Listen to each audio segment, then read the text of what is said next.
Da-da-da.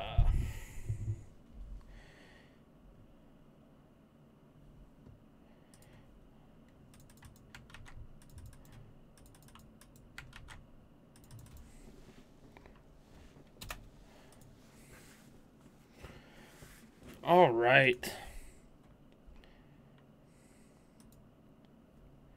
Hey, folks, let me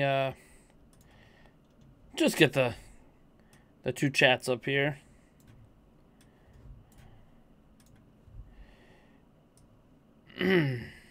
All right. Hey everyone, welcome to the Nintendo Prime Weekly Q&A.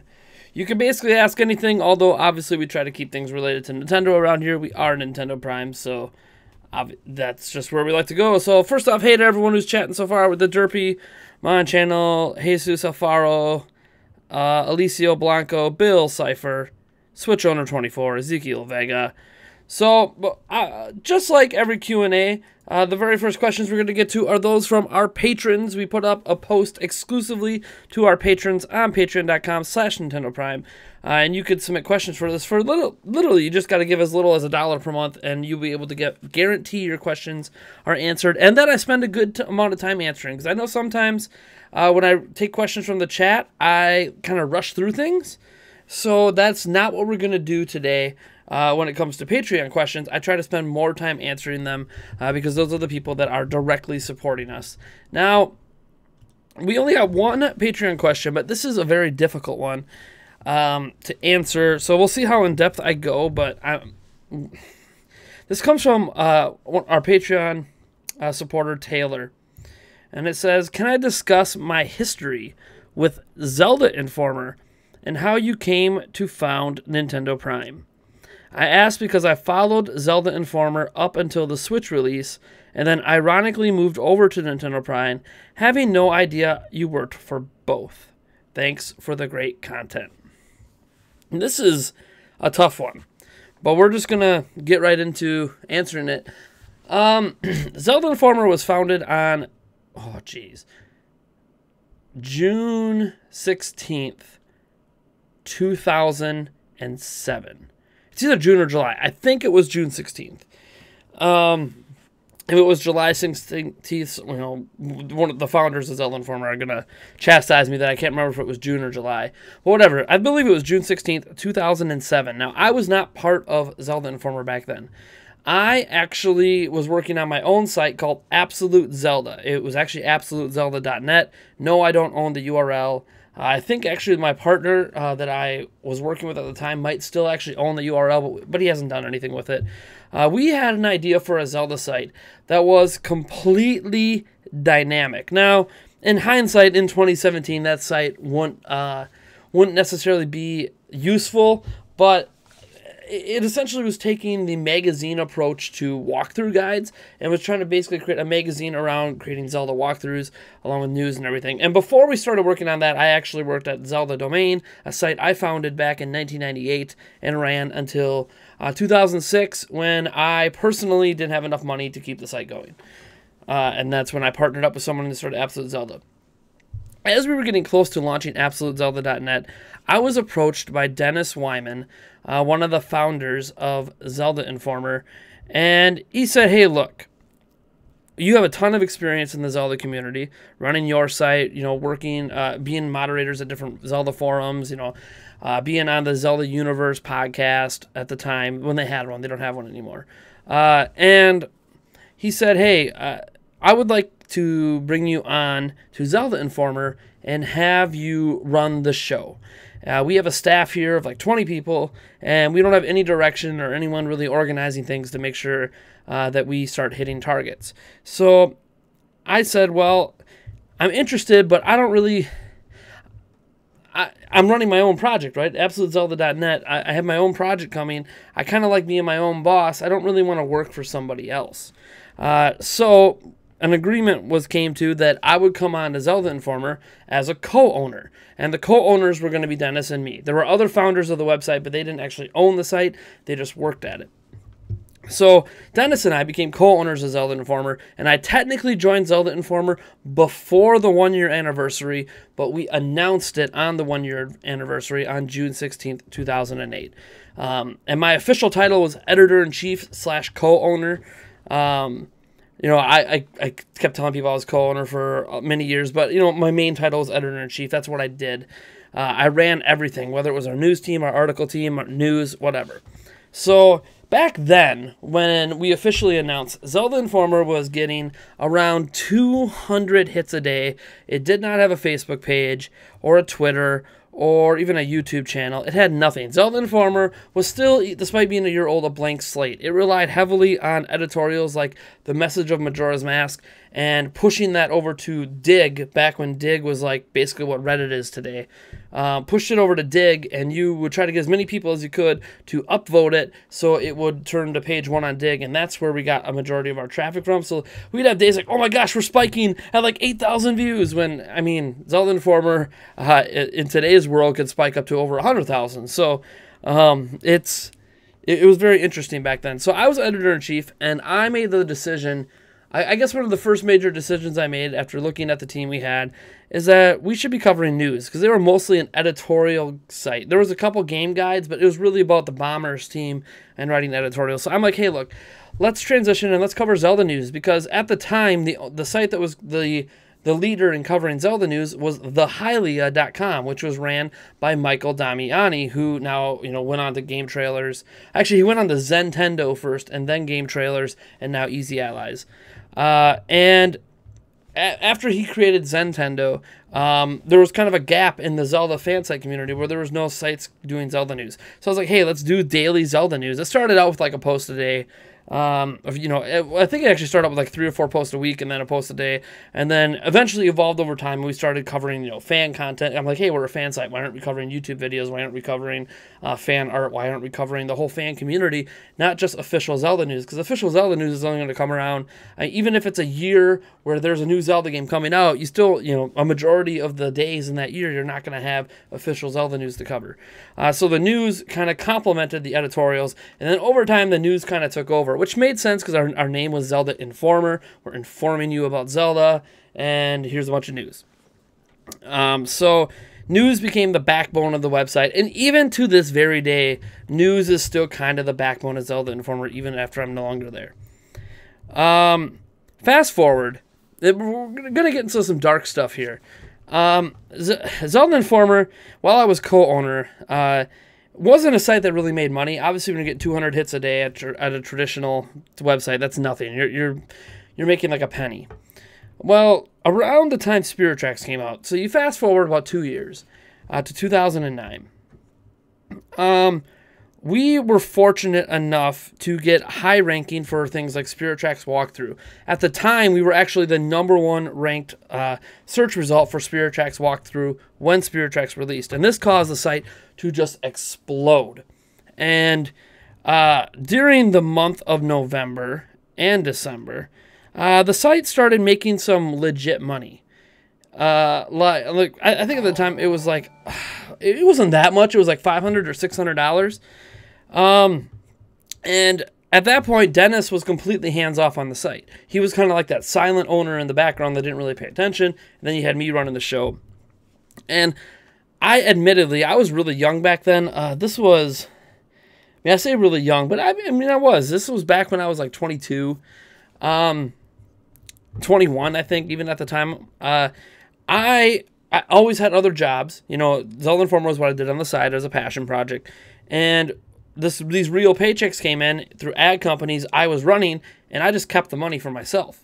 I didn't give it out to anyone else at the site. I didn't really even talk about the money. I didn't really even admit the money came in.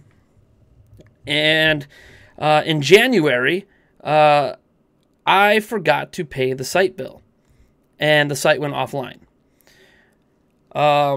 The money I had received from November and December from ads, I already blew on whatever, drinking and whatever. I'd say women, but I didn't really blow it on women. I just blew it on a bunch of stuff. I didn't have the money anymore, so I had no ability to pay the bill. And this is probably my biggest regret ever, is during that month, I was able to bring the site back. We had a Facebook page by then that I was starting to gather some steam at, and I made a call to the Facebook page to submit donations to get the site back up, which didn't need to happen because the site made money, but I blew it. I was young and dumb, and it was a huge mistake. And those donations, we got more donations than we needed, and we got the site back up, and then I kept the rest of the donations. It's a really, really crappy thing I did. I was just not a very good person back then. I was so shocked that people were even donating, that enough people cared. So it was a really shitty thing I did. After that happened, a bunch of the Zelda Informer staff eventually found out, and they left. And I had to sit back and reevaluate things. Talked to Dennis a little bit.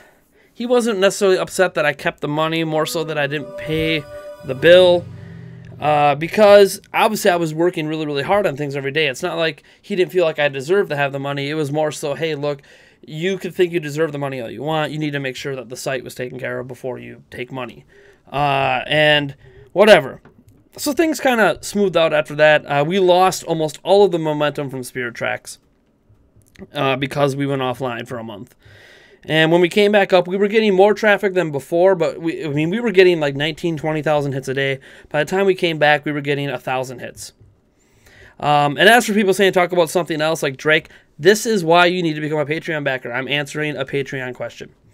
So fast forward, and it becomes 2,000. The site's not really doing much. The site really stopped making money. It kind of stagnated. It made just enough to pay the bill, so I was no longer taking money from the site after that. Fast forward to 2011, and this is where things got pretty bad. So the site hadn't really been making money. I got laid off at my job shortly after Skyward Sword came out. See, we got Skyward Sword. We got a review copy or whatever. I got laid off. So during the year and a half I was laid off between 2011 and halfway through 2012, I was living off the government. Again, really crappy thing, but I didn't know what to do with my life. I was really depressed. I was actually seeing a therapist at the time about it. I spent basically my entire day, every day, as I do now with Nintendo Prime, working on Zelda Informer for free. I would spend regularly 12-plus hour days, 7 days a week, holed up in my room, working on Zelda Informer. And through my perseverance, the Facebook page blew up. And I'm not saying I did this all by myself, by the way. We had volunteer staff we hired all along the way. The Facebook page blew up. The Twitter kind of got a little bigger, but our Facebook page is really what blew up. Our Facebook page went from like 20,000 followers to over 300,000 like within 6 months because of the hard work I was putting into driving likes to that page, coming up with memes, posting other people's memes, original content, tattoos, and I had help with that, but I did a lot of work there. Plus ensuring that we had like 10 news posts coming out a day, driving lots of traffic.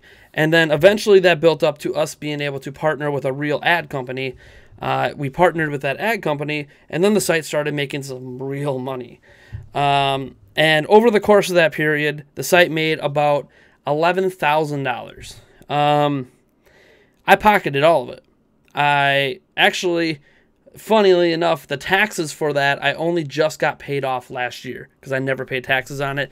And if you don't pay taxes on that stuff, it's going to come back to bite you. I didn't have kids.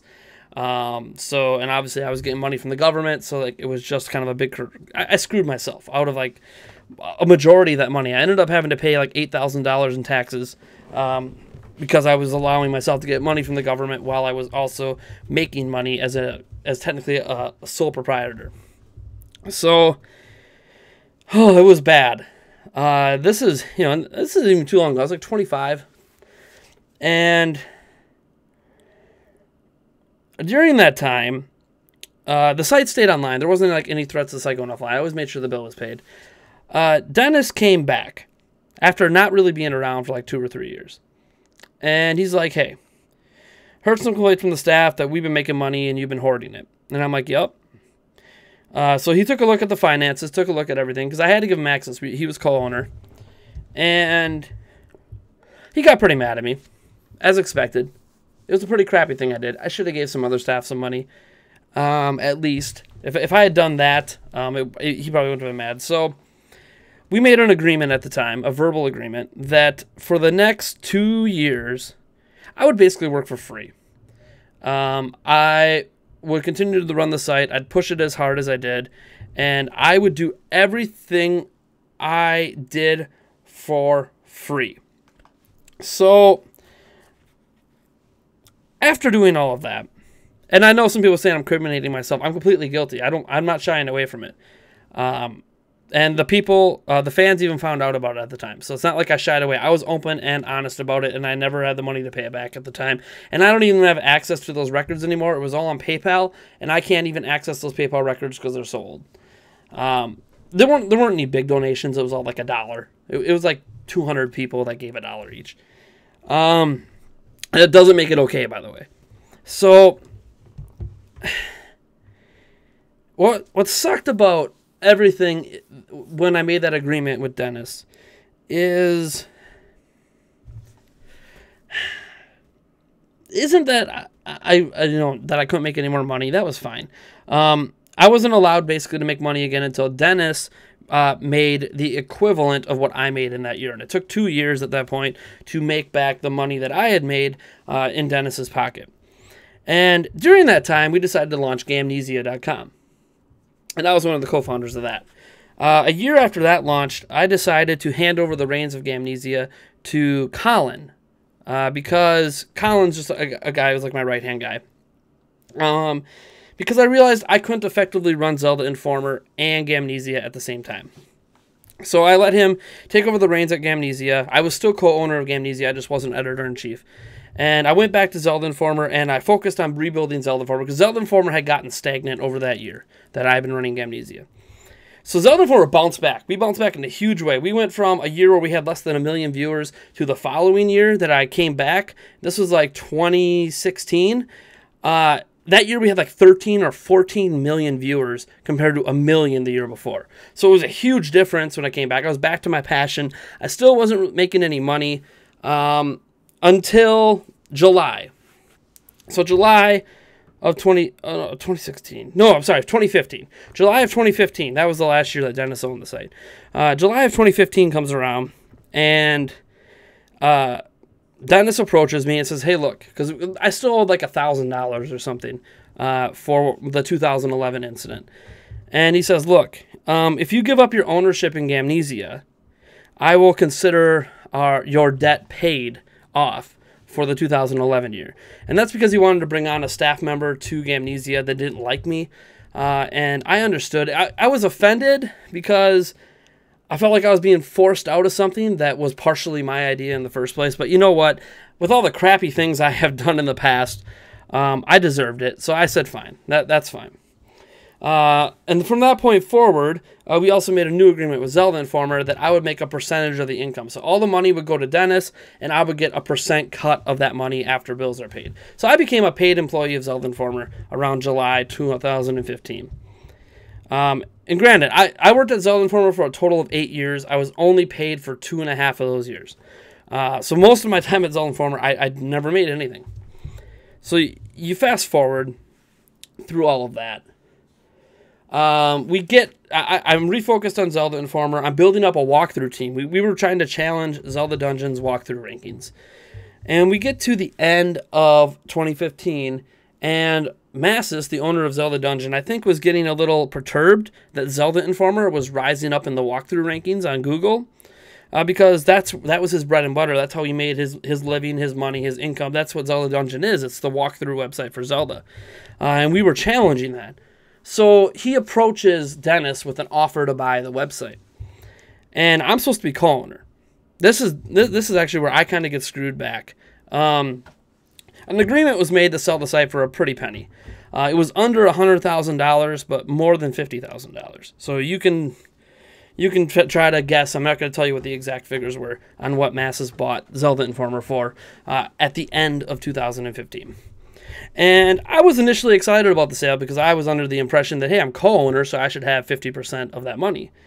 And Dennis told me, well, I considered after what you did in 2011 that you voided your ownership of Zelda Informer. And this is despite the fact that earlier in the year I had agreed to give up my ownership of Gamnesia to settle the debt from 2011.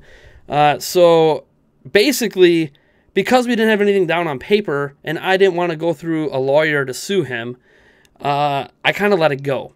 And I just said, fine, whatever. You own the site. You get all the money. I don't know what I'm going to do. And get into 2016. The site officially exchanges hands in February of 2016. Dennis was helping Massis move it over to a new server, yada, yada, yada. I decided in February, or January really, of 2016, that it was time for me to branch out on my own. I thought about all the things I had done at Zelda Informer over the years. And the thing is, I'm covering a lot of negative things, but a lot of positive things I did too, right? Zelda Informer went from a site that was getting 200 hits a day under my control to a site that was getting over 40,000 hits a day, ranking high up in Google, and making thousands upon thousands of dollars a month. All of that happened underneath my control, so there was obviously a lot of positive things that happened there. Despite the fact that I hurt some people, and I'm always going to regret the people that I hurt with my decision making. It's something I regret to this day, and it's hard to live with myself some days when I think back on this stuff. But so in 2016, I'm like, I need to do something for myself because Massis didn't like me, and I had a feeling he might not keep me on at the site. So I started up Nintendo Prime. Originally, Nintendo Prime was just going to be a website. At the time, it was NintendoPrime.com, and it was basically going to be Zelda Informer for all Nintendo, because that's what I knew how to do. I knew how to create traditional websites. So that's what I did. I started doing that.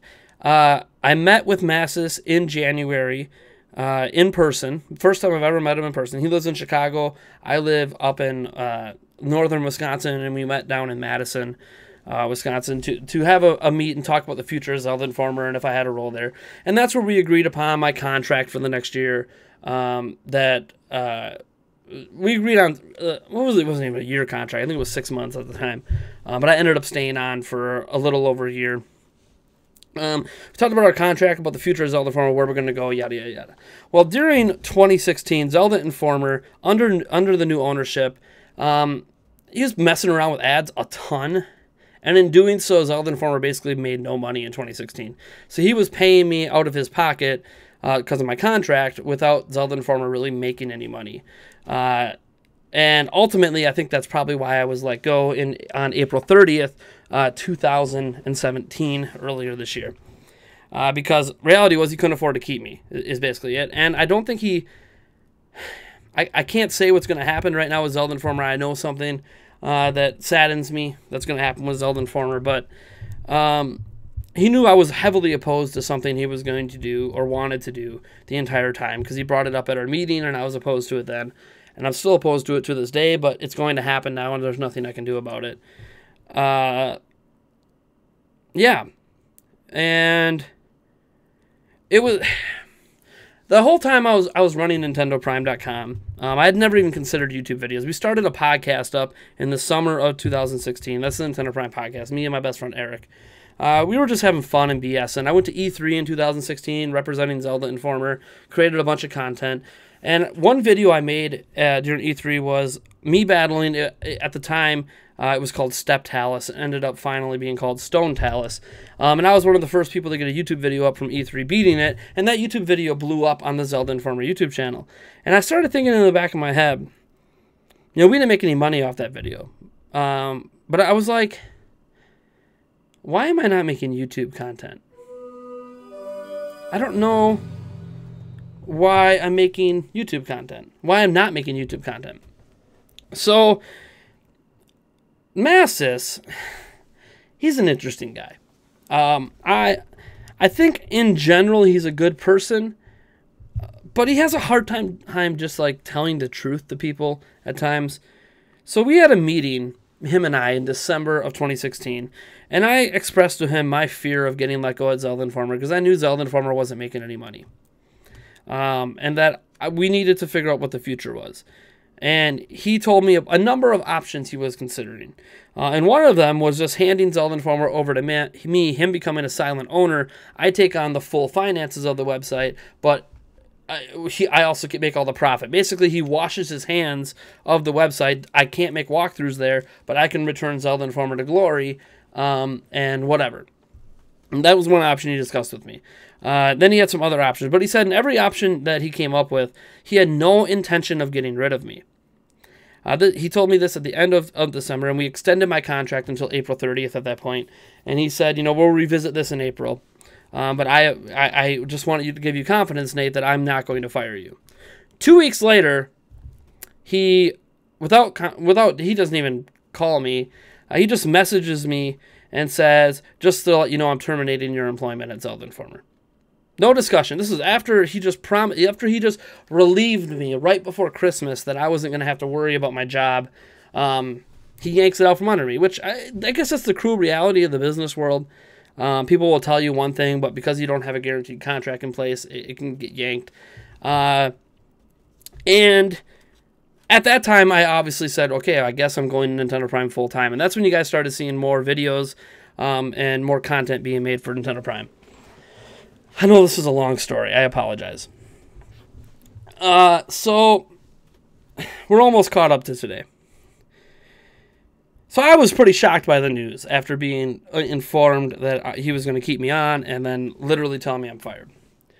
So at first I thought I was fired right away because we had a verbal agreement and I got screwed out of my last verbal agreement. So I figured I'm going to get screwed out of this verbal agreement. Even though verbal agreements do stand up in court, it becomes a he said, she said situation. And he does legally own the site. So like, are they really going to believe me? And plus, I don't want to bring up any of the stuff from the past and all the taxes and whatever. So I thought I was fired then. He contacted me and he said, I have a proposition for you. I will keep you on till April 30th, and which was our previously agreed upon thing. You can retain the title of editor-in-chief until then, and I'll give you a severance package, a $3,000 severance package. In return for that severance package, I would agree to an exit contract. And the exit contract basically stated that I could no longer create Zelda websites. I could no longer create Zelda walkthroughs. I could no longer work at another Zelda website. I could no longer, if say I got hired by IGN, I could not make Zelda content at IGN. And this would be for a period of 5 years. He basically was afraid that I would just start up my own Zelda website and compete against him, which had been something that was crossing my mind at the time. And at that time, I have children. I have a family. I had no backup plan. Nintendo Prime wasn't making money. And it was either, agree to that or lose everything. Like that day. I would just literally have no more money. So obviously he knew he kind of had me by the balls. And I said, yeah, or I said I'd think about it. I need to talk it over with my fiance. And he comes back to me a few days later and says, actually, after rethinking it, I'm not going to offer you any money. I'll just say that you could stay on until April and you can no longer do Zelda stuff. You either agree now or you're terminated immediately.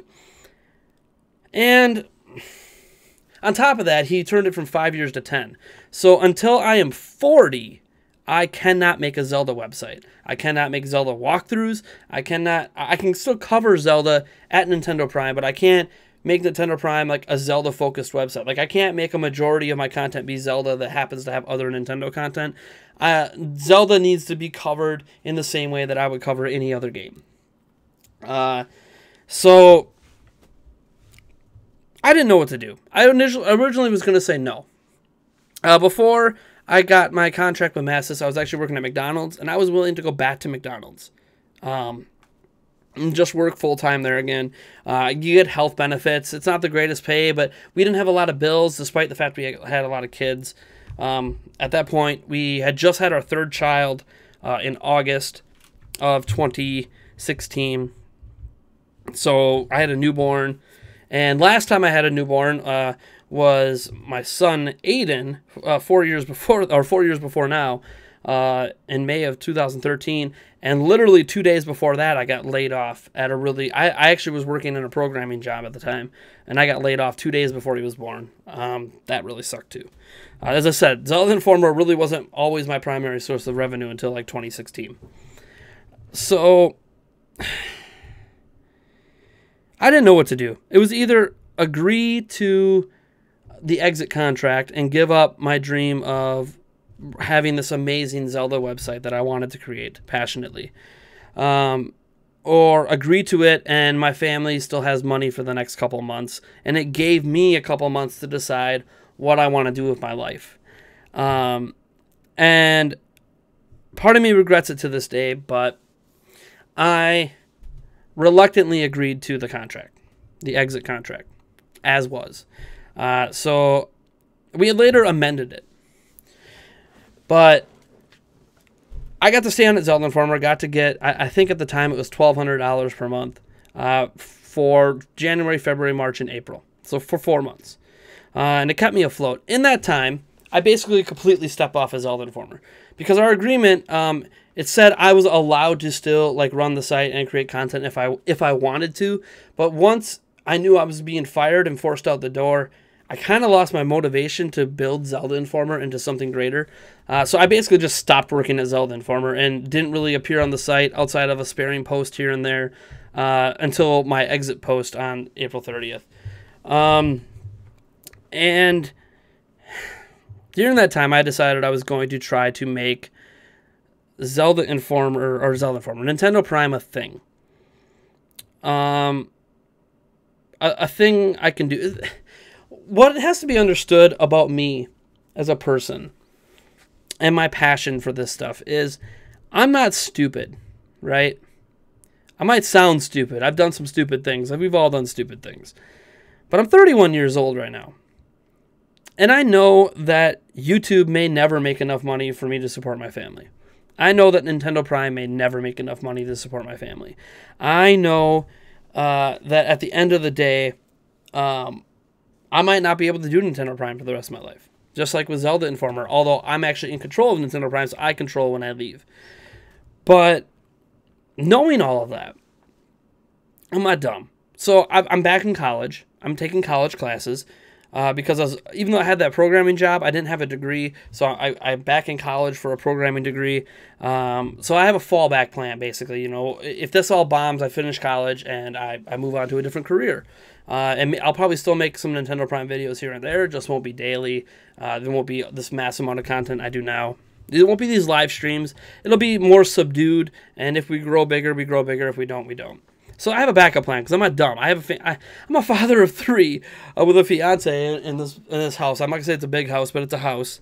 The first house I've ever been in. And yeah, I know that I can't just lockstep myself into one career choice that's not guaranteed. And really, graduating college, you're not guaranteed to get a job either. But because I had a prior programming job and I have a really good reference for it, I'm sure I can get hired again once I get a degree. Because after you get a degree, the hardest part about getting a job is everyone wants 3 years experience. Well, I don't have 3 years, but I have a year experience. So at least I might get my foot in the door for interviews. So April 30th came. And at the time, we had a separate YouTube channel. It was literally just called Nintendo Prime. I had about 80 followers. We only really put up our video podcast there. And I contacted Masses because he owns Zelda Informer and Zelda Dungeon. Zelda Informer's YouTube channel had basically always been me. Like the site, although even more so than the site, I was pretty much the only person that created video content on YouTube. There was one other person that did a couple of video walkthroughs, like the Wind Waker walkthrough, Spirit Tracks walkthrough, but all other videos at the site, you know, we have over 1,000 videos now, were created by me. So I contacted him and I said, hey, you have this YouTube channel at Zelda Informer that's really stagnant and not growing. You also have a 125,000 like YouTube channel over at Zelda Dungeon. Are you really going to be using this YouTube channel when you have 125,000 like YouTube channel, like 2 Zelda YouTube channels? Does that make sense? And I said, can we please like amend that into my exit contract so I can have that YouTube channel, obviously under the stipulation that I turn it into Nintendo Prime. And he agreed. So I closed my other YouTube channel. It's actually called Now Dead. You might even still be able to look it up on YouTube. Now Dead, if you want to see some of my older podcast episodes. And yeah, I turned it into Nintendo Prime. I ended up shoehorning in the Zelda Informer Twitch channel as well, which really didn't matter. All the likes on the Zelda Informer Twitch channel were dead likes. Sucks. So basically, it was like we had 0 followers. And if I had thought about that at the time, I would have just started up a new Twitch channel instead of taking it over and having to call it Nintendo Prime TV, because I had a Nintendo Prime Twitch channel. I had a YouTube channel that was youtube.com /C/Nintendo Prime. But if you ever wonder why we're youtube.com /C/Nintendo Prime YT, it's because Google won't let me use that Nintendo Prime thing, even though I own it on another account. And the same thing on Twitch. I own twitch.tv/Nintendo Prime, but we're using Nintendo Prime TV because that's what the Zelda Informer channel was. Obviously, it was /Zelda Informer at the time. So, yeah. After that went down, surprisingly, Massis approached me like the day after I was done at Zelda Informer and said, hey, will you still run our Facebook page? Because he had a plan to replace me on the Facebook page with like 10 or 20 volunteers. And he wasn't having any luck finding volunteers that were willing to do the volume that I was doing. At the time, we were posting like every single hour on the hour. And I said, sure. And the stipulation was obviously that I'm still allowed to sell Zelda merchandise on the Zelda Informer page, because we've been selling Zelda merchandise on that page for like 5 years. So it's not even new. It's just something we've been doing at that page for most of the page's existence. And I would get to keep the revenue from it. He wouldn't get any cut of it. Because I said it's a lot of work. It takes several hours out of my day to do this. Plus, you have to get all the posts from Zelda Informer up on it. Plus, you have to reply to all the fans and moderate the comments and blah, blah, blah, blah. So I said, I'll do it if I'm allowed to keep all the revenue from the sales. He agreed. And to this day, I still run the Zelda Informer Facebook page, and that's my second job. When I reference I have a second job, I actually make most of my income from the Zelda Informer Facebook page, selling Zelda merchandise. Nintendo Prime's actually catching up, though. Nintendo Prime's getting close to matching what I make there, which is really interesting. So yeah, that's kind of the story. That's how Nintendo Prime came into being, kind of a dark story. I miss Zelda Informer. I miss Zelda Informer a lot.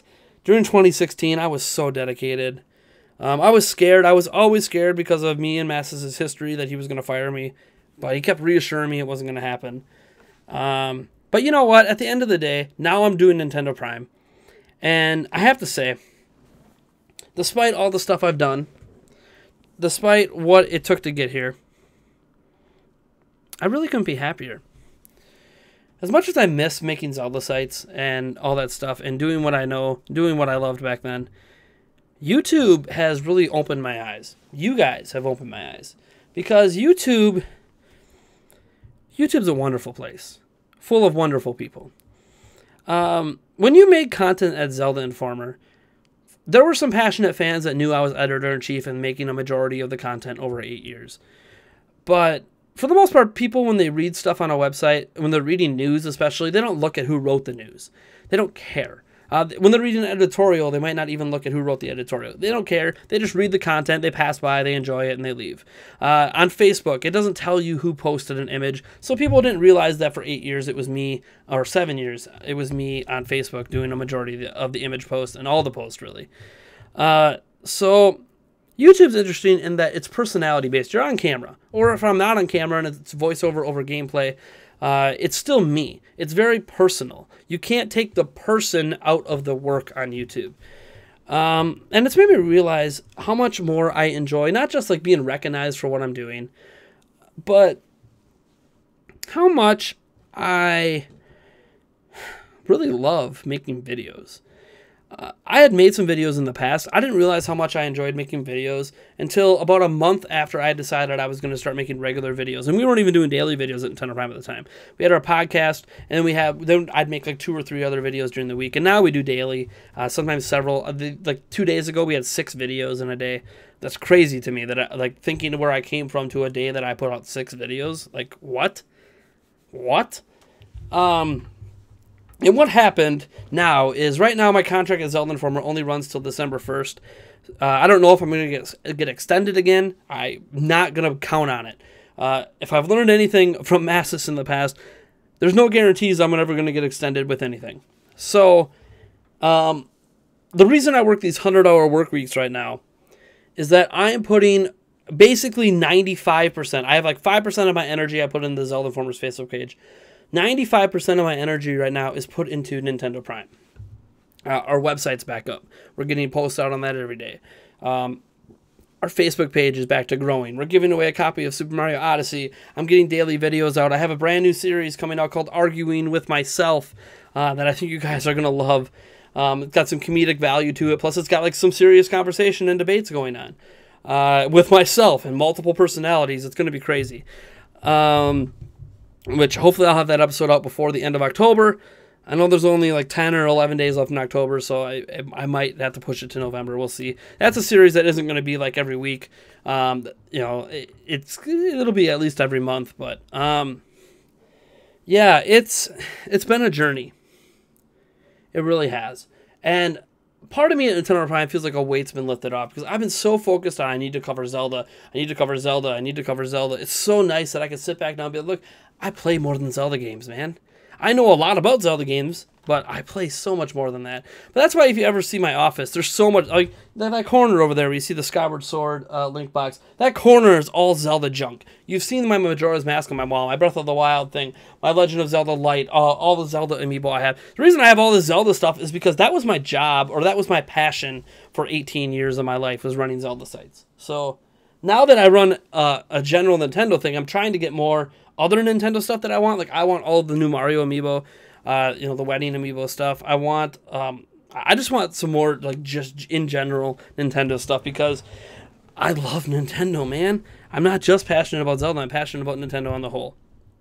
So I guess that's the closest I can get to. That's really the life story of me at Zelda Informer and Nintendo Prime to this day. I'm going to see what you guys are now saying in the comments. I'm going to tell you right now, I've been ignoring comments the whole time because I wanted to make sure I fully answered Taylor's question on Patreon. And see, this is why you should join Patreon as well, because I will go super in-depth. I'm not going to hold anything back. I've done some really, really crappy things and made a lot of mistakes in my life. And thankfully, I feel like I've learned from it. I feel like I've humbled myself a little bit. So first, I'm going to glance over at Twitch just because there's not as many people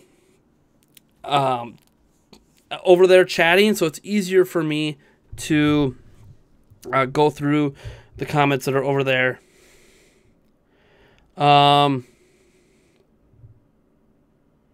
Who the heck is Ibby9?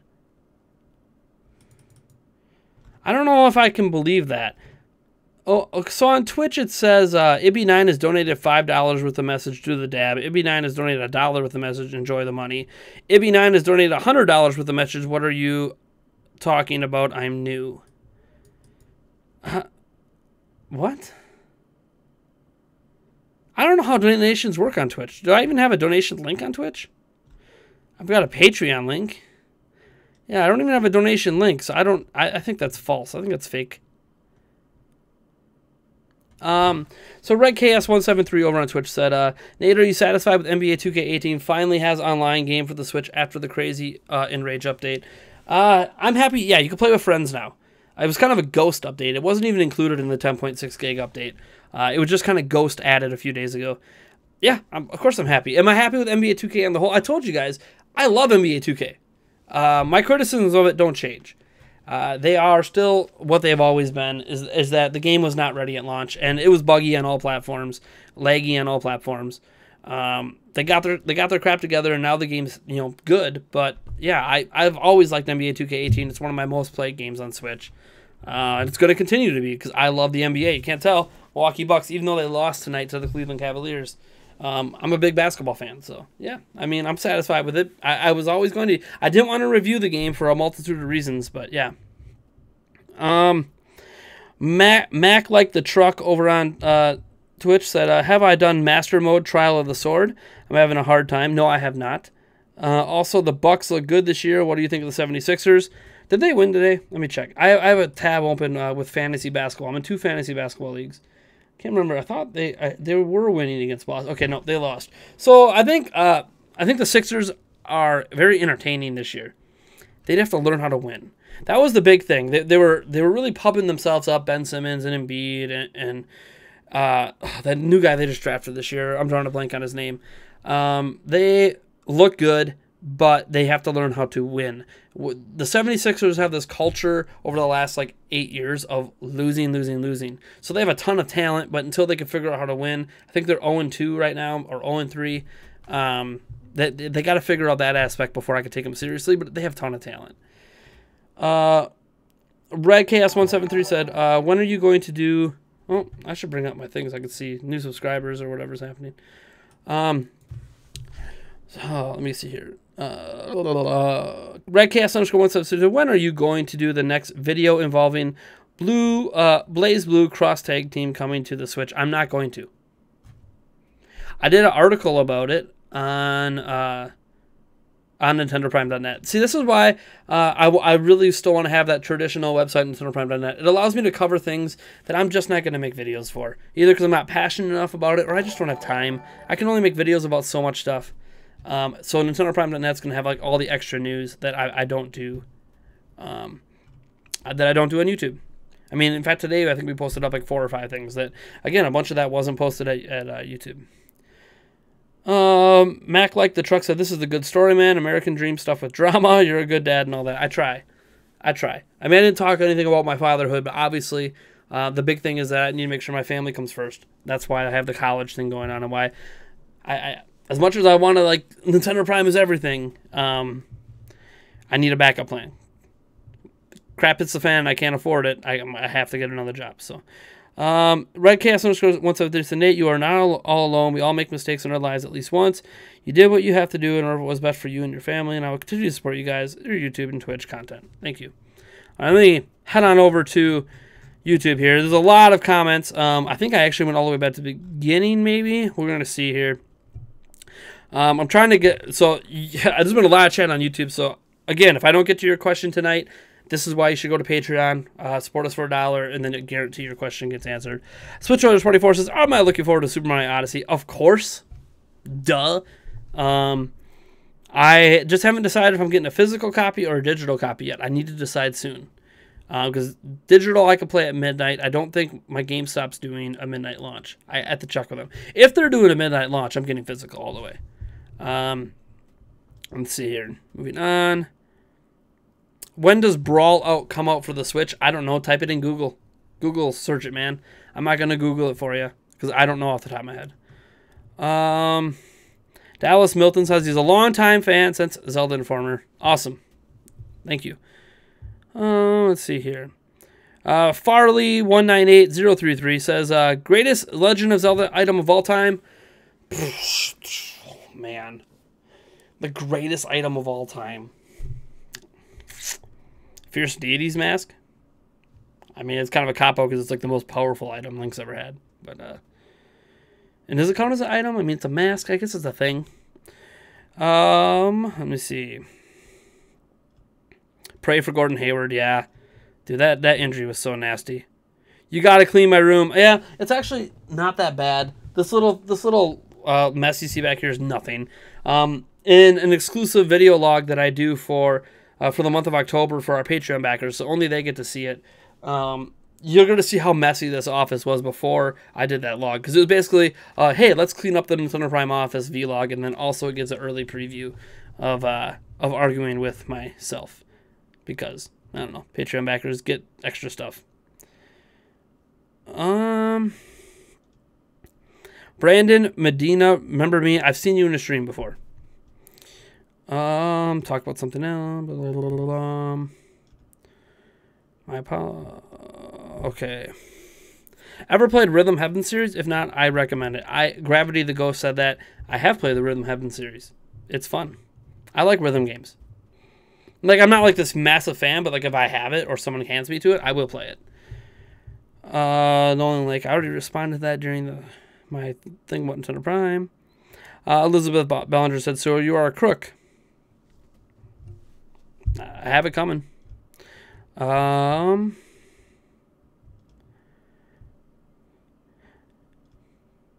any nasty things you guys want to say about a new follower on Twitch? Awesome.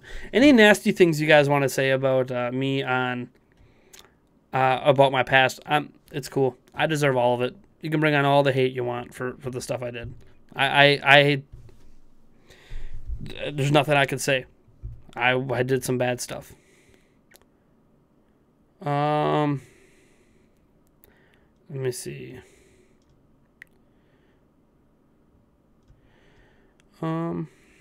I'm just going through, seeing some other. Why am I not making YouTube content? Duh. Yeah, I kind of missed the YouTube boat years ago. I was so focused on like Zelda Informer, making that website a huge success. Let me see.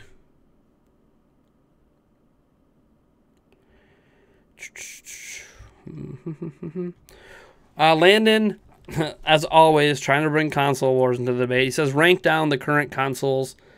Let me see. In terms of which ones I play the most, it goes Switch, PC, Xbox One, and I don't own a PlayStation 4, so it's in last place regardless. In terms of systems that have games I'm interested in the most, it goes Switch, PC, and then I think PlayStation 4, and then Xbox. In terms of sales, we already know the facts behind that. So, yeah, that's where I'll leave it. It's all personal preference anyways. Soggy Potato, how old am I? I answered it earlier, but I'm 31. Let me see.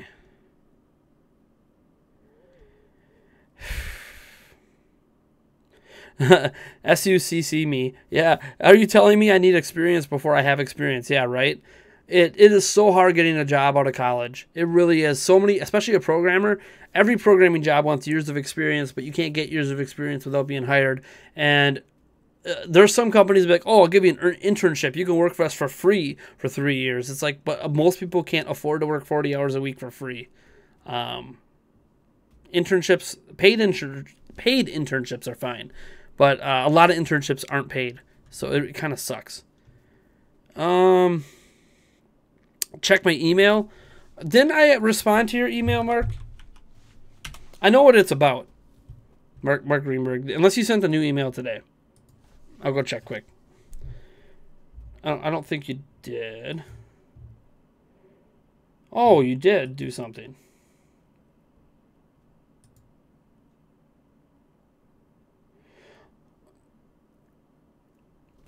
Okay, Mark Greenberg got me a game. So, quickly, I know this is a Q&A, but we're going to flip this. Hold on, I turn my switch on. Mark Greenberg got me a game. What a good guy. Let me see what game he got me. He did not tell me. He just gave me the download code. So he bought me a game. Thank you, Mark Greenberg, no matter what it is. Thank you so much. It's going to be, I mean, if he's friended me on Switch, he knows all the games I have. So hopefully it's not a game I have. But I got to flip my stream here. I'm just going to go... Oh, wait, no. Before I do that, I still have to log into my eShop every time, guys. I don't know. Some people told me you don't have to. Does it have to do with the fact there's 3 accounts on my Switch? I think that's why I have to log in every single time. So let me... I'm going to go see what Mark got me. I'm going to do it live right here for you guys. Yes, that means I'm going to type in the download code, and if I do it wrong, you could end up stealing it from me. Oh, well, the risk I take. All right, so now we're going to switch over to the overlay, and I'm going to go enter his code in.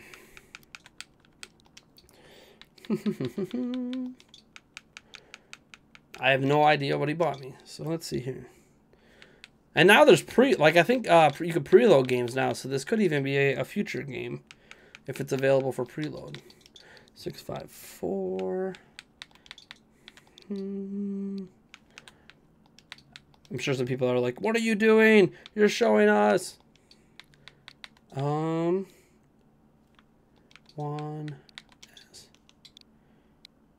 Oh my God.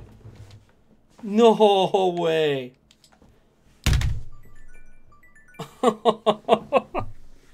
Are you kidding me? Mark, man. Like when you said you were going to give me a game, I thought you were talking like an indie title, like maybe SteamWorld Dig 2. A $60 game? Fire Emblem Warriors? Oh, man. Well, thank you, man. I played a lot of Hyrule Warriors, so I'm going to generally know how it goes.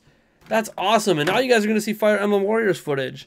And I can actually have a legit conversation about the game. I know some people are upset about the characters in the DLC, and I feel like I wasn't worthy of talking about it because I didn't have the game and I wasn't a big enough Fire Emblem fan. Or I'm a huge, actually, tell you that, I'm a huge Fire Emblem fan, but after I had children, I didn't get to play like Fates or anything. I played a lot of the GameCube one and a lot of Awakening, and those are really the two Fire Emblem games I played a lot of. I also played some Fire Emblem Heroes, which made me realize just how many of the characters I don't know in the Fire Emblem series. Oh, that is so awesome. Thank you, dude. I'm going to let that download. We're going to pop back the chat. Thanks so much, Mark. Really appreciate it. A lot of people saying thanks for the story. See, I feel like that's one thing I always want to be at Nintendo Prime. I want to be transparent. This is something I've learned from my mistakes in the past. One, I want to be transparent. And two, I want to be, I've kind of turned on that leaf. It's all about honesty. You guys know me. You guys know a little bit about my life, about my children, about, you know, whatever's going on now. So I feel like the more honest I am with you, the more honest you guys will be back to me, especially in helping me like make my content better and stuff. I like honest feedback, even if you think my content sucks. Like, I honestly want to know what I could be doing better. Brian Chan said, you do a great job. It's my favorite channel. I check multiple times a day. Thank you so much. And I apologize. I actually have more videos I was going to get up today. But I didn't get to work much yesterday. I had to watch the kiddos all day yesterday, basically, is what happened. So, Elizabeth Bollinger, I appreciate the honesty, and I really think I should upload this video. This video is not going to be, it'll be live for our Patreon backers. It's not going to be live in general. I mean, you guys even know, like, I kind of admitted to what you can consider to be a crime. You know, the less evidence you have of that live, the better. Just in case, like, I'm like 40 years old or something and someone tries to sue me. Which the statute of limitations might have expired by then. But not that I wouldn't deserve to be sued, if I'm being honest. I don't think anyone would sue over $1, but you never know. Let me see. PC Game Boy says, when do you think themes for the Switch home screen and music plus eShop are given more life? I don't know if they're ever going to add music. I think they will do themes eventually. I don't know if they're going to do music, though. I think they just view that as like a nice feature, but not essential. It's a non-essential thing. So I don't know. They might never even do themes, if I'm being honest. I would prefer theme. I mean, look, it's black on my thing right now. It'd be cool if I could theme it. It'd be cool if I can custom theme it myself. Upload any image I want. That'd be nice. Jay Tizzle, which would I rather not play, Breath of the Wild or Mario Odyssey? Can't tell you till I play Mario Odyssey. Right now, Breath of the Wild is my favorite game of all time. But I have to play Mario Odyssey. I can't just decide which one I would rather not play unless I actually play them first. Let me see here. Oh, that just jumped down. I gotta get back up here.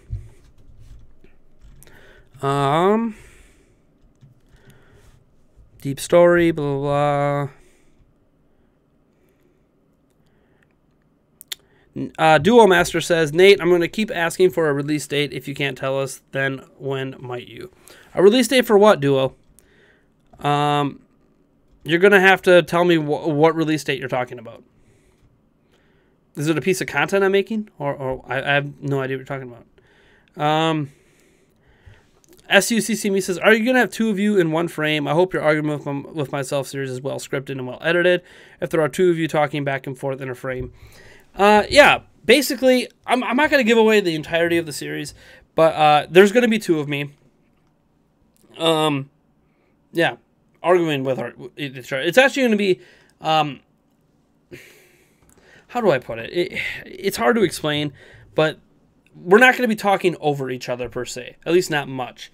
It's basically going to be you get 30 seconds to make your point in your argument. The other personality gets 30 seconds to make his point, and while the point's being made by one of the person, the other person in the background or on the other side is just like, you know, reacting, doing facial expressions or doing whatever matches the personality. There might even be like thought bubbles that pop up and like show, oh yeah, well, that guy's dumb over there. Or like if I ever do a complaint about, you know, comparing the which was better, the NES Classic versus the SNES Classic, and like the one guy be like, besides, I heard you don't even own the NES Classic. How can you defend it? And then a thought bubble will pop up like, yeah, and you don't own the SNES Classic. How can you defend it? Because I don't own either of them.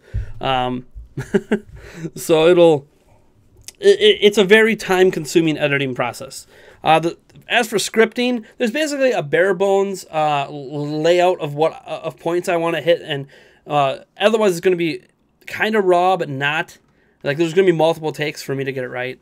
But yeah, there's going to be a bare bones script. I'm not going to memorize anything, and I don't have like a prompter to read. And besides, you guys know I suck at reading, so it's going to be coming from my heart. But I am going to have my TV up here is going to have like make sure I hit on these points within these 30 seconds, and give stuff. And I don't know. The rules of arguing with myself will be explained when the first episode goes up. It's a really complicated thing to try to explain, if I'm being honest. You just have to see it, and you'll understand. Brian Chan says, when do I think Mario Party will come on the Switch? And if so, will it be the old style, in separate cars, or like Mario Party 10? I'm hoping it's old school. I don't know. They're doing that Mario Party Top 100 thing on 3DS. I don't know. I would almost, at this point, rather see them remaster like Mario Party 5 or something. Bring that over and see if there's interest in Mario Party overall by bringing one of the better Mario Party games to Switch. After doing that, if that sells well, then I can see them making a new Mario Party. I think they exhausted the Mario Party franchise really bad. Landon wants to know my most anticipated non-Nintendo game. If we're counting all platforms, it's Assassin's Creed Origins. If we're counting Nintendo, but it's not a Nintendo game, it's probably going to be the Batman Telltale series. Yeah.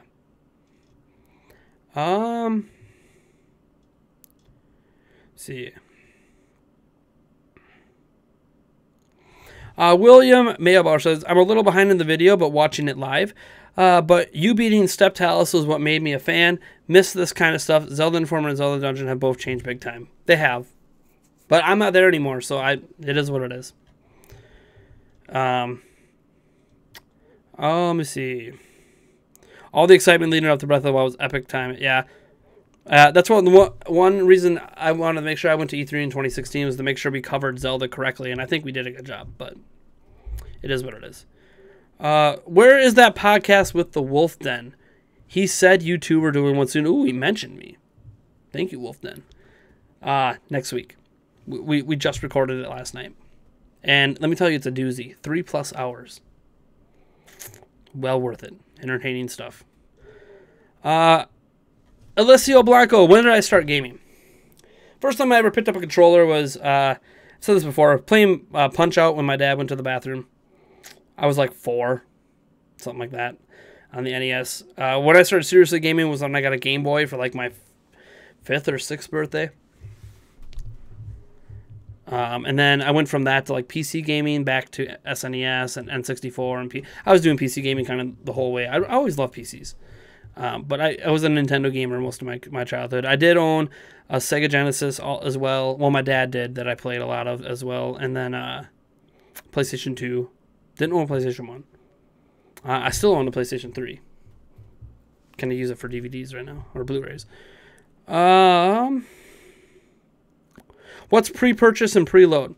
So pre-purchase is when you purchase a digital copy of a game ahead of time. It's just like pre-ordering. And then preloading means you can download the game before launch. So when midnight hits, instead of downloading the game at midnight, you could just start playing it right away. That's what preload means in pre-purchase. Hyrule Warriors couldn't even hit 30. Here's what's funny about Hyrule Warriors. Hyrule Warriors on 3DS, the new Nintendo 3DS, Hyrule Warriors on just the new Nintendo 3DS had a better frame rate than the Wii U version. Fun little fact. Man, I hate when the chat jumps on me. It doesn't do it very often, but then I try to find my spot, and I gotta scroll here. I'm catching up though. I'm catching up to the live chat where you guys are live. Hey, 5J. I'm a felon, sure. Actually, I have a fun story about that too. I was a felon for all of a week legally, but that was when I was 18. Maybe I'll talk about this story some other time. I'm no longer considered a felon. In fact, if you look up my legal record, there'll be like nothing there. Let me see. I actually think I've told that story before about my days working at Kmart when I was a kid. Okay, there we go. There's the pre-purchase preload question. All right.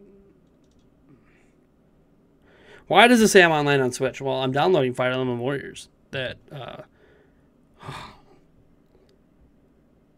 I can't. Mark. I think Mark was the one who sent it to me. Oh yeah, Mark Greenberg.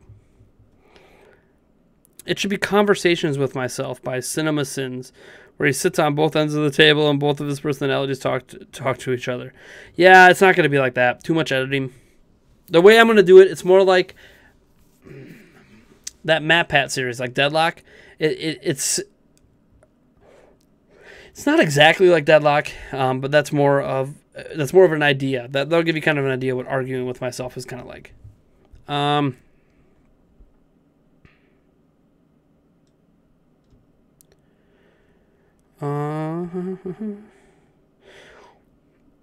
do I think they are going to be ridding of the 3DS? Turn it into our podcast next week. We have I don't know if it's a full, we have a full topic that's just about the 3DS and the future of 3DS. So it's just too much for me to get into right here. Am I playing Stardew Valley on Switch? Nope. Jeremiah Doe, I am not. I do not own it. Money, money, money, money, money. We talked a lot about money on this stream, but money, money, money. Don't have a lot of it. He mentioned you because I got impatient and asked him on Twitter. Sorry. It's okay. I had a good time. I had a good time with Wolf Den. Bob from Wolf Den specifically. He's a good guy. I better buy Stardew Valley. Let me see.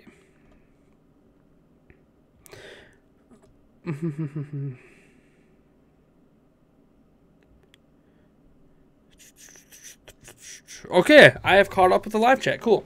That's all the questions so far. Let me go over to Twitch.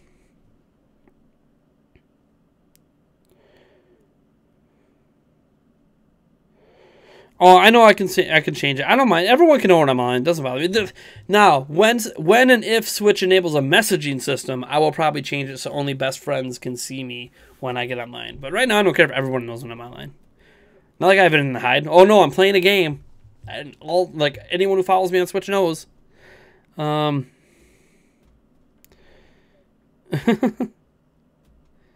right, cool. 5J is going to be streaming Stardew Valley on Nintendo Prime tomorrow.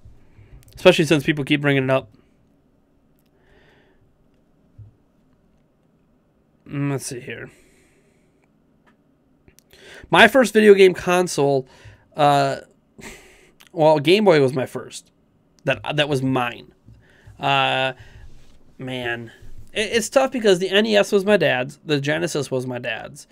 The SNES was the family console, so I played a ton of it, but it was everyone's, of my sister, my mom, my dad's. Same with the N64 was a family console. That's the thing. Everything was kind of a family console. The GameCube was probably the first console besides Game Boy and Game Boy Advance, etc. that was mine. That nobody owned, that if I left the house, it could come with me. But I was the person that primarily played all of those systems. So they felt like they were mine the whole time. But they were like the family system. Yeah, guys, don't skip the ads. What?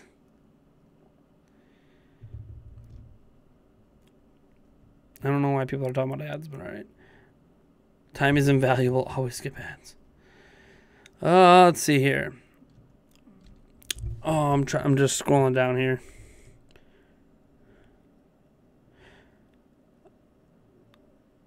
No, Switch Force isn't on our stream. I don't think they watch our stream. I might try to get some of them on a podcast once if they have time. But they're pretty busy because they have a lot larger YouTube channel they also run. Most anticipated Nintendo game besides Mario Odyssey. Xenoblade Chronicles 2. My most anticipated, even more so than Mario, is Pokemon Switch. Despite the fact that I haven't really played Pokemon games in like 15 years. I want Pokemon on Switch. I've been wanting a console-level Pokemon game since I was a little kid. So, just the fact that I know it's coming has me hyped. In my opinion, the Switch needs more first-person shooters. Well, it's also getting Wolfenstein, and there'll probably be some more.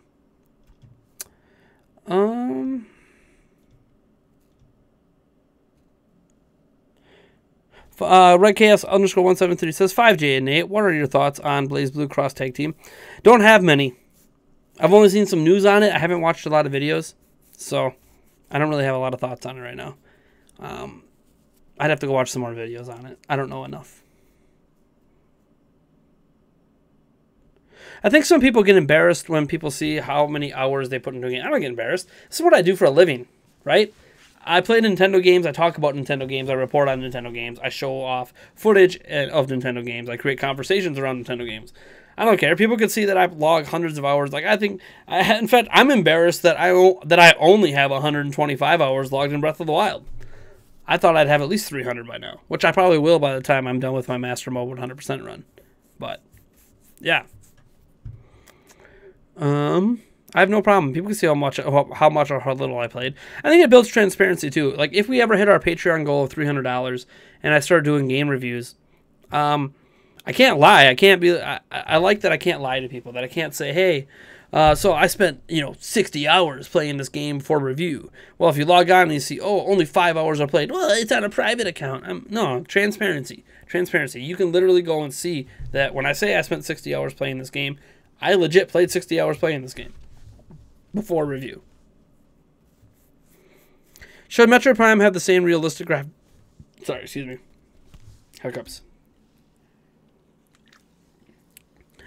Nick Figure says, should Metroid Prime 4 have the same realistic graphics as Doom? Sure, why not? Metroid Prime series to me has always felt like a realistic graphic thing. So I wouldn't mind if they went that route. I mean, they'd have to be worried about that M rating, but I don't think they need to worry about that with Metroid, if I'm being honest. I mean, they don't have to do the whole blood and guts thing, obviously, but... Let me see here.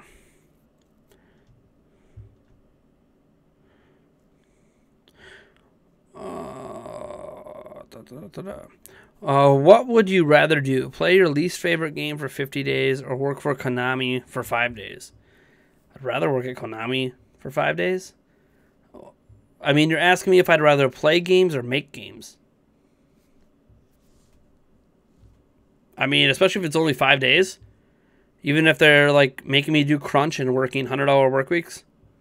I pretty much already do that. So, yeah, it would be nice to go behind the scenes for 5 days on making a video game. So, yeah, I'd rather do that. Even at a crappy company. I'm not going to say crappy company, but even at a company that's been making, anti-video game decisions for a while now. Daniel Reza. How high does one have to travel to observe the curvature of the Earth? Google. Don't know. Couldn't tell you.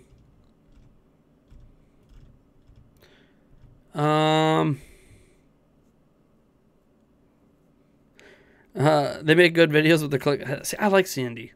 I think he's a nice guy. I don't understand why people enjoy vlogging, but he's a nice guy.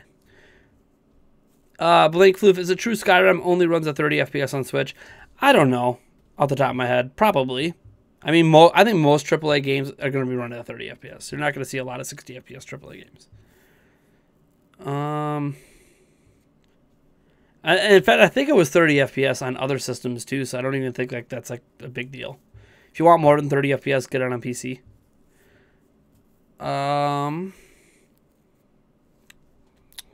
Daniel Reza, I'm going to start ignoring your stuff. If you keep asking dumb questions like that, I will probably just block you.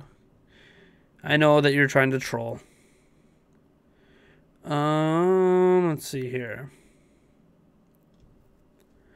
What kingdom am I looking forward to most in Odyssey? Whew.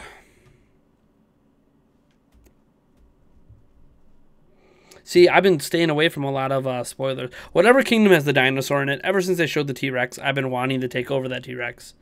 So whatever kingdom that is. Like I said, I've been avoiding spoilers. So I don't know the names of all the kingdoms. Like there's Seaside Kingdom and Luncheon Kingdom and New Donk City, but I don't actually know what all the kingdoms are called.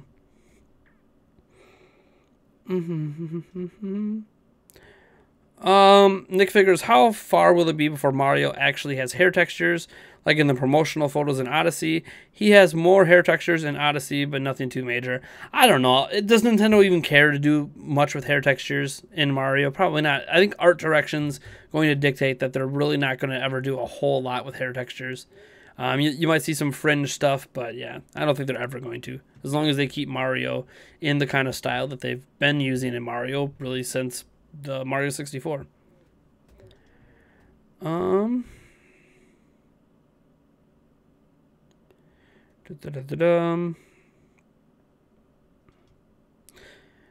Legate. Konami would treat me like crap, though. I'll show that comment. Yeah, so at least I get to get an idea of what it's like inside the industry. It's only 5 days. I mean, you're talking about stranded on an island, you know, playing my favorite game for 50 days versus 5 days. Like, come on. Not a big deal. 5 days is nothing. You can get through that. Not even a week. I mean, think about how many people go to their jobs and hate their jobs and still do it 5 days a week. I mean, I've been one of those people in the past, so like it's really not that big of a deal. Have I played an F-Zero game before? Of course I've played F-Zero. I played Super Nintendo, and I think there was one on GameCube that I also played. And then I also played the kind of side F-Zero thing in Nintendo Land. I like F-Zero. Not like, you know, so much that I'm like, oh my god, I miss it. But if like they released another one, I'd probably buy it.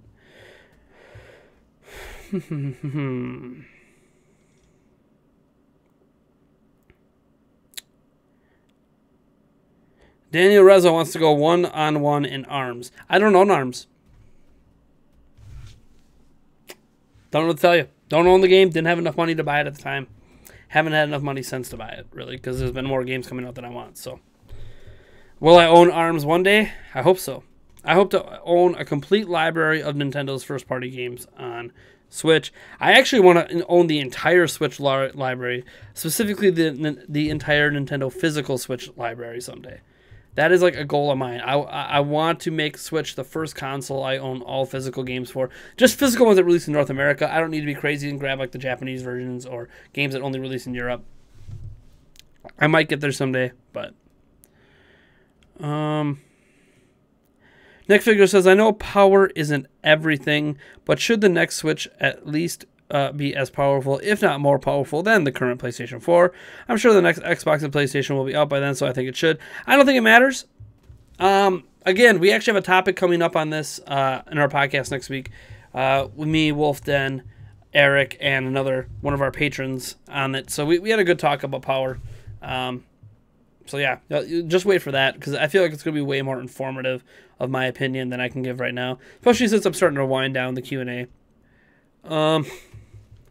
Would I rather work at Konami for 15 years or play my least favorite game for 5 hours?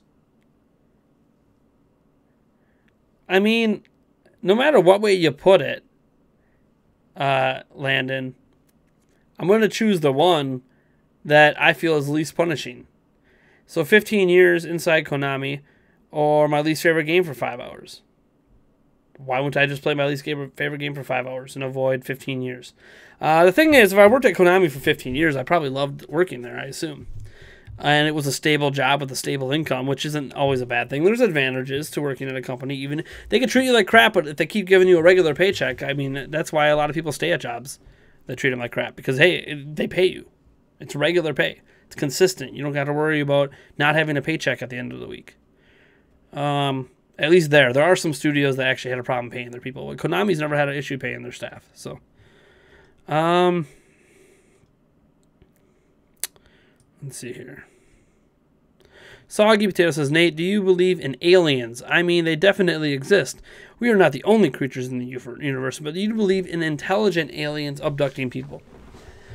That's interesting. I don't know if abductions are real. Like alien abductions. But I do believe there's other intelligent life out there. The universe is way too big, and there could be multiple universes. I think they just realized like there's a new theory or a new discovery that our universe isn't endless. There's an end to it, and that there's possibly multiple universes out there. And we'll probably never even fully explore our own universe. Heck, we'll probably never fully explore. We'll explore our own solar system, but we'll never fully explore like our own galaxy. It'll be interesting to see if we can get to other planetary systems within our own galaxy, or if, someday it'll be long after we're dead. But being able to travel to another galaxy, I think there is intelligent life out there, either in our galaxy or in another galaxy, and they might be having the same issue we do. Like, it's really hard to travel through space. Sci-fi is great and everything, but a lot of stuff like traveling at the speed of light, or sometimes hyperdrives and traveling faster than the speed of light is just something that isn't exactly easy. And not just like getting the technology to travel that fast, making our bodies survive the ability to travel that fast. There's a lot of ins and outs to it. So, but yeah. F-Zero GX. Yeah, that's the one I was thinking about on GameCube. Koopa Troopa Poopa says, do I think the new Jurassic Park Builder game will come to Switch? I don't know. I hope so. I like Jurassic Park. I wouldn't mind building my own park. My own Jurassic Park. Let me see. Walkable Gamer says, is it true that aliens are real? We've already discovered that there are like living bacteria and stuff on other planets, and because it's not on Earth, they would be considered aliens. So there's a big difference between aliens, which basically means any other living thing, versus intelligent beings. Ones with brains that can think for themselves and do things. That doesn't even have to be humans. It could be animals. And yeah, I think those exist somewhere. The next Switch should use Take X3 or the Take Xavier, blah, blah, blah. What do you think Mario's new profession or purpose is in New Donk City? Wouldn't it be funny if Mario's profession and purpose to be in New York City is to be a plumber after Nintendo said he's no longer carrying the profession of plumber? I just think that would be a little bit of fun. And I don't think most people are going to care or notice. Like most people that are going to buy the game, like most people that love Mario today still think he's a plumber and don't know about the news that Nintendo updated their site in Japan. So, let me see.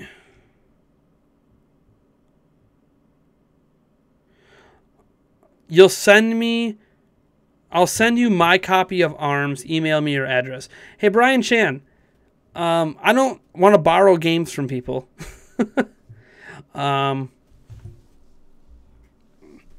Because I'm really terrible. There's a reason like I don't even get Redbox movies. I'm really terrible about returning Redbox movies, and then I end up getting like that $30 charge for the movie, which is fine. I mean, that's their backup for not people who don't return stuff. But yeah, I don't like borrowing stuff just because I have a bad habit of not returning. I get really scatterbrained, especially now. I'm working these long hours. You just forget things.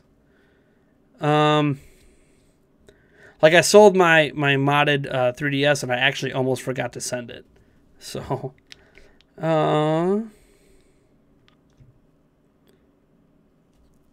you should do streams where you play games with my audience. I do streams like that. So I stream personally right now. I stream every Monday, Wednesday, Friday. Monday and Wednesday I stream games. Friday I either stream games or I do the Q&A. Usually it's going to be the Q&A, but sometimes I'll push the Q&A to Saturdays and I'll do games on Friday. Now there's going to be exceptions. Mario Odyssey comes out, guarantee I'm doing a launch day stream of Mario Odyssey.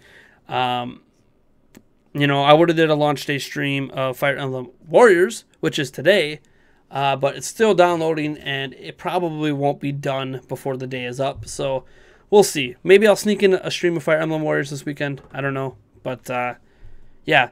Besides that, I've played Splatoon with people in the past. I've done Mario Kart 8 Deluxe, so I do streams where I play with the audience. There actually is an exclusive monthly stream that starts in November that I do with Patreon backers.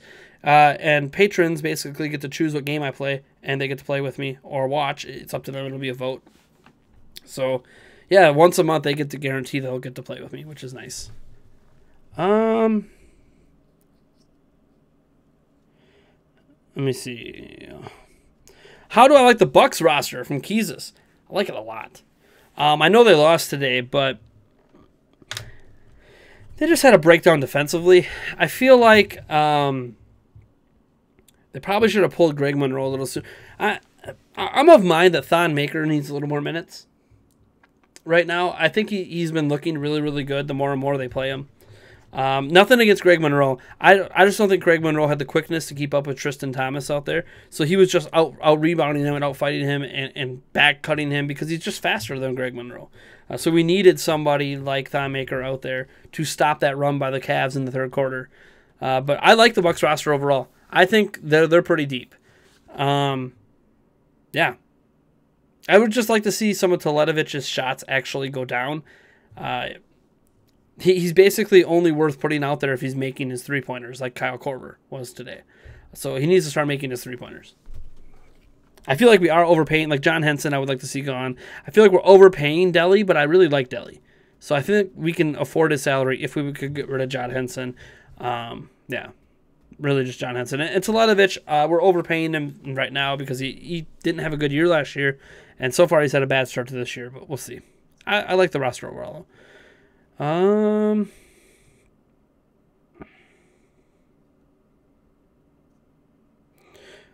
funny thing is, as Daniel Reza there's just trolling, aliens are fake, Earth is flat, research it yourself, don't be a zombie, Columbus didn't discover America. The thing is, Columbus didn't discover America. So, yeah. Aliens are fake, do the research, because we know everything about everything in the universe, right? We don't even know everything about Mars, and suddenly we know about the entire universe and its ability to sustain life. Let me see. Totally off topic of games, but I hate when people use the "it's my opinion" argument as a way to keep me from giving my opinion against theirs.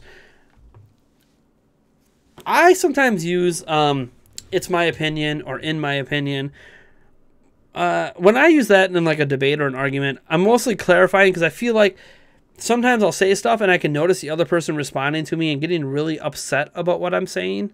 So I'll just back off a little bit. Hey man, it's just my opinion. We don't need to get angry about this. Usually to calm down the situation more so than shut them down. I'm more than willing to hear your opinion. I just don't want people getting like actually upset over this just because we disagree on something. Disagreements are good and can be healthy as long as the people involved in it realize that it's not worth like making ourselves get really, really upset because, oh my gosh, Nate doesn't agree with your opinion, or I don't agree with, or you don't agree with my opinion. Like it's whatever. People are not always going to agree with you. It's okay. Landon, I told you to stop this console war stuff. He said, what do I think about the Xbox stagnating? I've already answered that question from you like a zillion times in the past, so. Let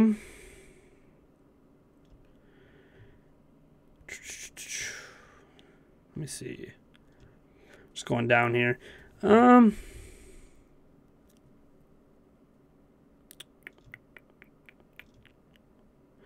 Nick Figure, should Nintendo start trusting movie companies again?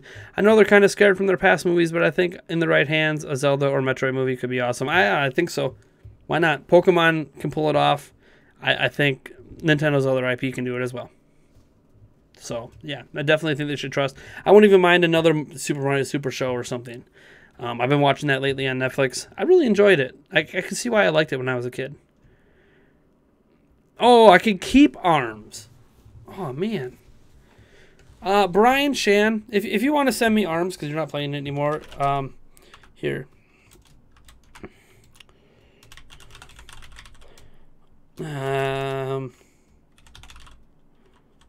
I'm just typing in my email address here. Man, I can't even spell Nintendo Prime. That's my email address. I just put it in the chat. You could just shoot me an email like Mark did, and we could talk about potentially sending me things. I don't have a P.O. box right now, so I'm very wary about handing out my address to people. Yeah, because I love you guys, but don't show up at my house uninvited. Let me see. Playing ARMS, the Dream Team.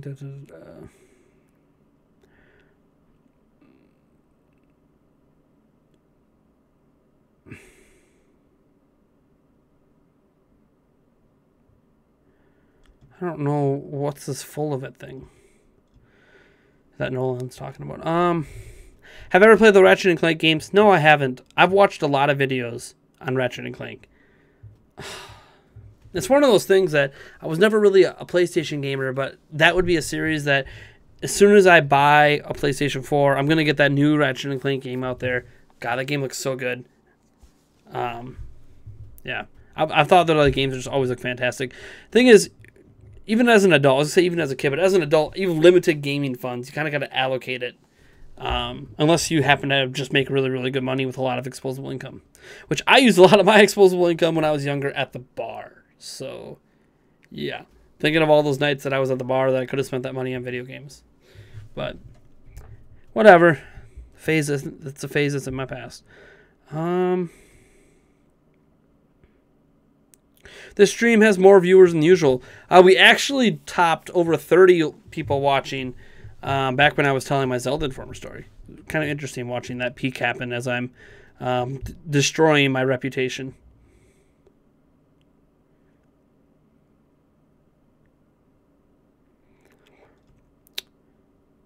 Let me see. What kind of music am I listening to lately? So, that's a very good question. I like Jason Derulo a lot. So I have a radio station on Pandora I listen to that's Jason Derulo. So I a lot of pop stuff, a lot of some rap, some Eminem. But I also mix a bunch of 90s stuff in there. I love Backstreet Boys and NSYNC and Britney Spears, as embarrassing as that might be. So I have a channel that's like a mix of that, plus love songs. I'm a sucker for love songs. Love that song, Best Love Song Ever by T-Pain or whatever. And I know like that's not a lot of newer stuff, but I like some of the newer stuff as well. I just don't listen to like the local station anymore as much. So I enjoy the newer songs when I catch wind of them. I do not like country. I do not like heavy metal. I like 80s rock, but I don't like today's rock and roll nearly as much. Some stuff I do, like I used to like Daughtry, his first CD I liked coming off of American Idol.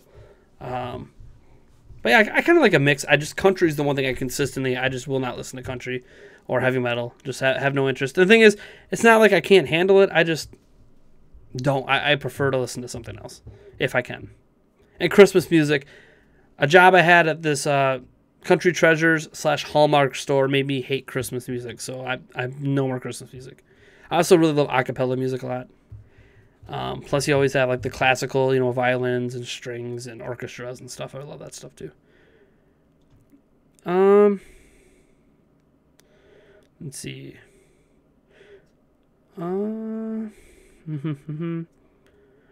Yeah, of course I heard the Switch one in September. We actually talk about it on the podcast coming up. Oh, you're getting sucked in by a troll. Yeah, that Daniel Reza guy. Yeah. You gotta be careful what you respond to with trolls sometimes.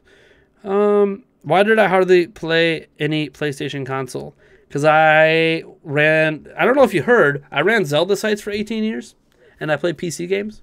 So maybe the reason I didn't play a lot of PlayStation stuff is because I was busy playing Nintendo stuff and games on PC. I mean, that could be it. I don't know. And I had nothing against PlayStation. Just I was a Nintendo person growing up. Let's see. Favorite superhero game?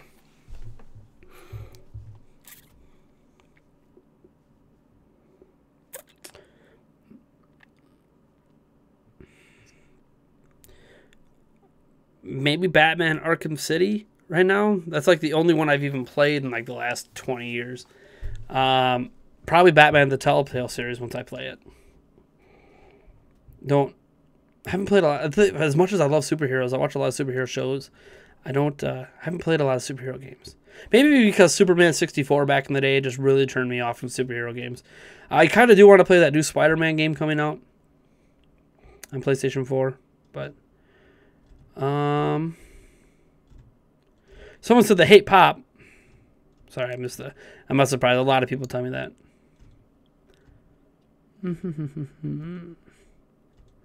Let's see. I hate pop because artists are focusing more on the beat than the lyrics. See, I like the beat. The beat is what you dance to. The lyrics are not what you dance to. The lyrics are what you sing to. I like the beat because you guys know I like to dance. So because I like to dance, I like the beat. You drop that beat so I can dance, baby. I also like to sing, but that's what karaoke's for.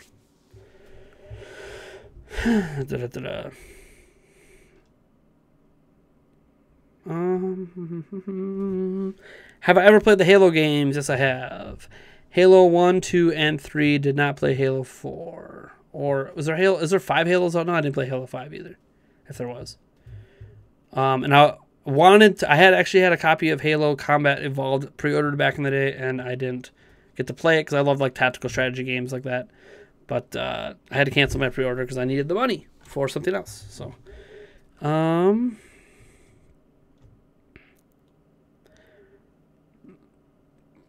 why do I play more Xbox than PlayStation? Let me explain. It's hard to explain since... Or do I? I'd have to go upstairs to grab my PlayStation 3 controller. But, you see this controller? This is an Xbox One controller. Now, I don't have my Xbox One right now. It's actually at Microsoft getting fixed.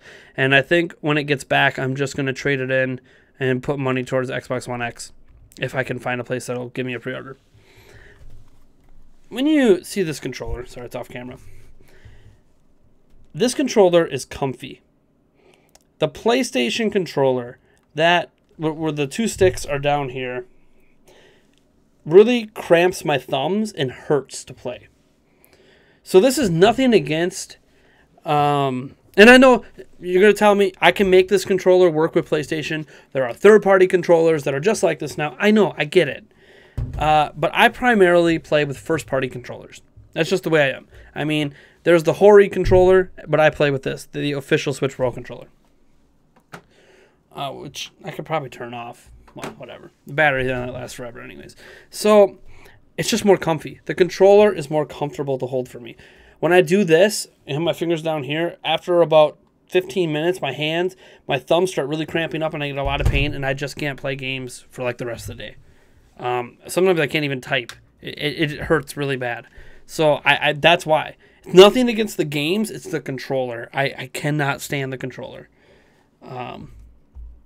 And they haven't changed the design. And they're not going to change the design because obviously millions and millions of people, it doesn't bother. And that's fine. But yeah, controller, baby. This to me is still probably the best controller out there. I mean, Pro Controller is really nice too. This is better triggers. The sticks, you know, concave versus convex a little bit, but sticks are mostly the same between these two. This actually has a better D-pad. Really weird saying a non-Nintendo controller has a better D-pad than a Nintendo controller. They really goofed on the D-pad on here, so I don't even use it for indie games. But yeah, that's why, if you were ever wondering.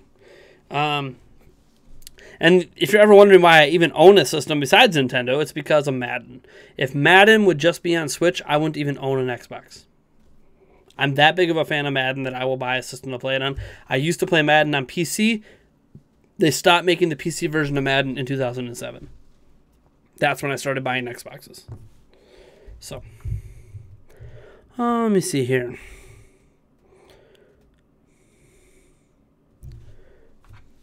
Listen, Nate, the lyrics matter the most in pop. If you want to dance and listen... No, EDM, no.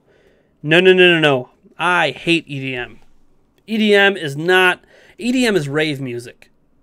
Okay? Let me pull that back. I don't hate all EDM. But I don't want to dance like I see people dance to EDM. I want to dance like a pop star. I want to be Nick Carter on stage. I want to be NSYNC boys on stage doing the thing down and hanging their neck. I want to do the Michael Jackson Thriller dance. I like those kind of dances, or the disco dancing, or even the stupid shaking the dice and the pulling things off of shelves with the shopping cart and the sprinkler. I love dancing like that. EDM dancing is a completely different thing. Heck, I like break dancing, and that's not even EDM. Yeah, no. No. Sorry. Completely disagree. EDM is for a specific type of dance. That is not the kind of dancing that I enjoy doing. And auto-tune doesn't bother me. I mean, it probably means the person singing has no talent, but it doesn't bother me. Why do I want an Xbox One X? 4K TV. Playing Madden in 4K on my 4K TV. That's all you need to know. I wish the Switch Pro controller had a headphone jack, though. Yup, it needs a headphone jack.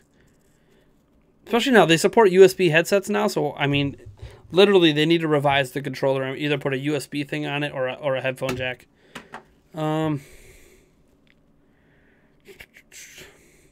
I could at least listen to music that requires skill. I don't care about skill to make. I care about what entertains me. Potato wedges, says Krish Cesar on Twitch. Well, this is gonna swing dance. Oh, swing dancing's fun too.